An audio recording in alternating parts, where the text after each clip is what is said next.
আল্লাহর কুদরতি ক্ষমতায় ঘর থেকে বেরিয়ে গেলেন, রওনা হলেন আবু বকরের বাড়ির দিকে।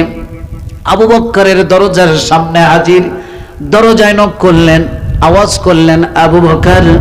সঙ্গে সঙ্গে দরজা খুলে আবু বকর রাদিয়াল্লাহু তাআলা নবীজির সামনে হাজির হলেন। একটি পোটলা ছিল। নবীজি বলছেন হিজরত করতে হবে এই মুহূর্তে।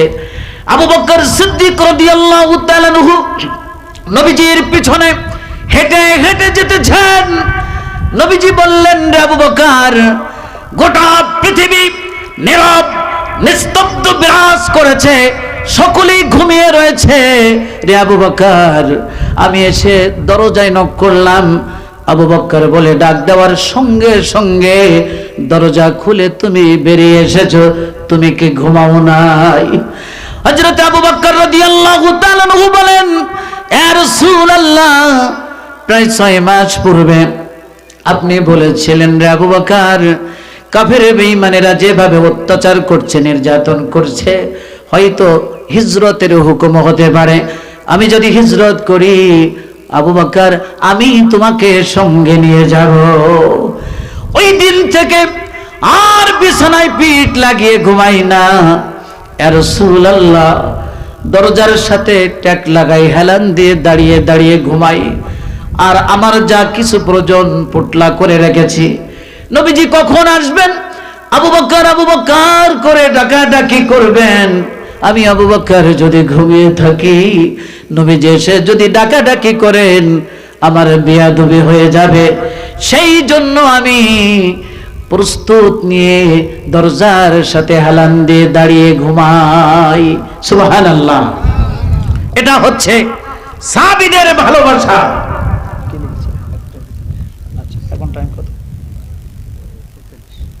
আমার ভাইয়েরা, আবু বকর সিদ্দিক রাদিয়াল্লাহু তাআলা আনহু নবীজির পিছনে পিছনে হেঁটে যেতেছেন।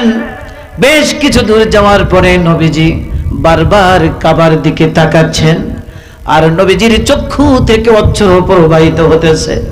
নবীজি বলেই ফেললেন, রে কাবা, আমার ইচ্ছা ছিল সারা জীবন তোমাকে আমি খেদমত করব, কিন্তু তোমার নিষ্ঠুর সন্তানেরা আমাকে মক্কায় থাকতে দিল না। আমাকে মক্কা ছেড়ে, জন্মভূমি ছেড়ে আমাকে চলে যেতে হচ্ছে। চোখের পানি মুছতে মুছতে নবীজি সামনে অগ্রসর হলেন। কিছু দূর যাওয়ার পরে আবু বকর রাদিয়াল্লাহু তাআলা বলেন, ইয়া রাসূলুল্লাহ, পূর্ব আকাশ পরিষ্কার হয়ে গিয়েছে, সবে সাদেক হয়ে গিয়েছে, ফজরের রক্ত হয়ে গিয়েছে। এভাবে আমরা যদি হাঁটতে থাকি, তাহলে ওই কাফেররা যখন আপনাকে না পেয়ে খুঁজতে বাইরে হবে, আমরা ধরা পড়ে যাব। ইয়া রাসূলুল্লাহ, আত্মগোপন করতে হবে। নবীজি বললেন, তাহলে এই গারে সুর রয়েছে, চলো এই গারে সুরের ভিতরে আমরা প্রবেশ করি, আত্মগোপন করি, তাহলে ওই কাফের বেঈমানেরা আমাদেরকে খুঁজে পাবে না। গারে সুরের গর্তের মুখে নবীজি বলছেন, আমি আগে প্রবেশ করি। আবু বকর রাদিয়াল্লাহু তাআলা বলেন, না ইয়া রাসূলুল্লাহ, পাহাড়িয়া গুহার ভিতরে, গর্তের ভিতরে সাপ বিচ্ছু থাকতে পারে। আপনি গর্তের ভিতরে আগে নামলে সাপ বিচ্ছু আপনাকে দংশন করতে পারে। ইয়া রাসূলুল্লাহ, আপনি দাঁড়ান, আমি আগে গর্তের ভিতরে, গুহার ভিতরে প্রবেশ করে পরিষ্কার করে ফেলি, এরপরে আপনি গর্তের ভিতরে নামবেন। আবু বকর সিদ্দিক রাদিয়াল্লাহু তাআলা আনহু গারে সুরের গুহার ভিতরে প্রবেশ করলেন, সুন্দর করে পরিষ্কার করলেন। কয়েকটি গর্ত ছিল, গায়ের চাদর ছিঁড়ে টুকরা টুকরা করে গর্তের মুখ বন্ধ করে ফেললেন। একটি গর্ত বন্ধ করার মতো আর কিছু নাই। নবীজিকে ডাকলেন। নবীজি গারে সুরের গুহার ভিতরে প্রবেশ করলেন। হযরত আবু বকর সিদ্দিক রাদিয়াল্লাহু তাআলা আনহু বলেন, ইয়া রাসূলুল্লাহ, অনেক কষ্ট করে আপনি এসেছেন, আপনি একটু আরাম ফরমান। নবীজি বললেন, তাহলে তোমার পাটা লম্বা করে দাও, তোমার এই উরুর উপরে মাথা রেখে আমি আরাম করব। আবু বকর সিদ্দিক রাদিয়াল্লাহু তাআলা আনহু একটি পা লম্বা করে দিলেন, উরুর উপরে নবীজি মাথা রেখে আরাম করছেন, নবীজির ঘুম এসে গেল। আর একটা পায়ের গোড়ালি দিয়ে গর্তের মুখ বন্ধ করে দিয়েছেন। আল্লাহর নবী ঘুমিয়ে গিয়েছেন।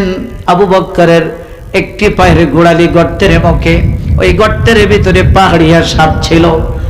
বাইর হওয়ার চেষ্টা করলাম, বাইর হতে পারল না। এই কারণে আবু বকরের পায়ের গোড়ালিতে দংশন করলো। বিষের যন্ত্রণায় আবু বকর রাদিয়াল্লাহু তাআলা আনহুর শরীরটা নীল বর্ণ হয়ে গেল, চক্ষু দিয়ে অশ্রু প্রবাহিত হলো। আবু বকরের চোখের পানি নবীজির চেহারার উপরে পতিত হলো। সঙ্গে সঙ্গে নবীজির ঘুম ভেঙে গেল। নবীজি উঠে বসলেন। আবু বকরের মুখের দিকে তাকিয়ে দেখেন চক্ষু থেকে অশ্রু প্রবাহিত হতেছে, টপ টপ করে পানি পড়তেছে। নবীজি বললেন, আবু বকর, বাড়ির কথা বুঝি মনে পড়েছে?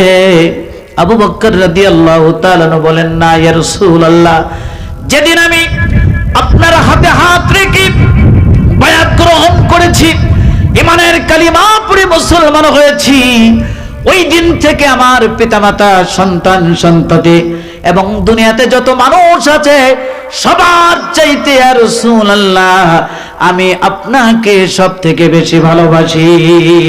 বলুন সুবহানাল্লাহ, আর জোরে বলুন সুবহানাল্লাহ। নবীজি বলছেন, তাহলে আবু বকর কাঁদো কেন? আবু বকর রাদিয়াল্লাহু তাআলা বলেন, ইয়া রাসূলুল্লাহ, বিষের যন্ত্রণায় কাঁদছি, আর ধৈর্য ধরতে পারলাম না। নবীজি বললেন, কি হয়েছে? আবু বকর রাদিয়াল্লাহু তাআলা বলেন, ইয়া রাসূলুল্লাহ, সব গর্তের মুখ বন্ধ করার পরে আরেকটি গর্তের মুখ বন্ধ করার মতো কিছু নাই। পায়ের গোড়ালি দিয়ে বন্ধ করে রেখেছিলাম, সাপে দংশন করেছে, বিষের যন্ত্রণায় শরীরটা নীলবর্ণ হয়ে গিয়েছে, চক্ষু থেকে পানি পড়তেছে। নবীজি বললেন, কোথায় দংশন করেছে আমাকে দেখাও। আবু বকর সিদ্দিক রাদিয়াল্লাহু তাআলা পায়ের গোড়ালি দেখালেন। নবীজি থুতু মোবারক লাগিয়ে দিলেন, সঙ্গে সঙ্গে বিষ পানি হয়ে গেল। জোরে বলুন সুবহানাল্লাহ। নবীজি বললেন, রে আবু বকর, তুমি যদি আমাকে আরো আগে বলতে এত কষ্ট তোমার হতো না। আবু বকর সিদ্দিক রাদিয়াল্লাহু তাআলা বলেন, ইয়া রাসূলুল্লাহ, ইয়া হাবিবাল্লাহ, হুজুর, বিষের যন্ত্রণায় এভাবে যদি আমি মৃত্যুবরণ করতাম, আপনি আরাম ফরমাচ্ছেন, আপনি ঘুমাচ্ছেন, আপনার ঘুমের কোনো ডিস্টার্ব করতে আমি পারতাম না। জোরে বলুন সুবহানাল্লাহ।